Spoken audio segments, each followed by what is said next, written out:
നിങ്ങൾ മറ്റുള്ളവരെക്കാൾ കൂടുതൽ എന്താണ് ചെയ്യുന്നത്?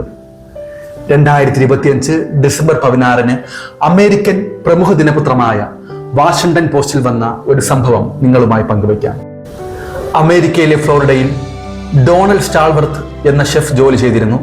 അദ്ദേഹത്തിന്റെ റെസ്റ്റോറന്റിൽ 78 വയസ്സുള്ള ചാർലി ഹിഗ്സ് എല്ലാ ദിവസവും കഴിഞ്ഞ 10 വർഷമായി ദിവസവും 2 നേരം ഭക്ഷണം കഴിക്കാൻ വരുമായിരുന്നു. അതൊരു പതിവ് പ്രവൃത്തിയായിരുന്നു. ഒരു ദിവസം ചാർലി ഭക്ഷണത്തിന് വന്നില്ല. പക്ഷേ അന്ന് വരാത്തത് സാധാരണ കാര്യമാകാമെന്ന് കരുതി അടുത്ത ദിവസവും അദ്ദേഹം ഭക്ഷണത്തിന് വന്നില്ല. എല്ലാവരും അത് ശ്രദ്ധിച്ചെങ്കിലും ആരും കൂടുതൽ അന്വേഷിക്കുവാനായിട്ട് ശ്രമിച്ചില്ല. കാരണം അദ്ദേഹം എല്ലാവർക്കും ഒരു ഉപഭോക്താവ് മാത്രമായിരുന്നു. പക്ഷെ ഡൊണാൾഡ് അതിൽ നിന്നും മാറി ചിന്തിച്ചു. അദ്ദേഹം പലതവണ ഫോൺ ചെയ്തു, മറുപടിയില്ല.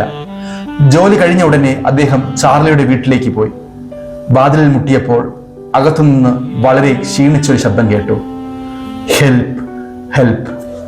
വാതിൽ തുറന്നപ്പോൾ കണ്ട കാഴ്ച ഞെട്ടിക്കുന്നതായിരുന്നു.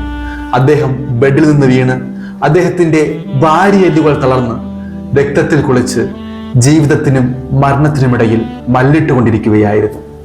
ഉടനെ ആംബുലൻസ് വിളിച്ച് ഡൊണാൾഡ് അദ്ദേഹത്തെ ആശുപത്രിയിൽ എത്തിച്ചു.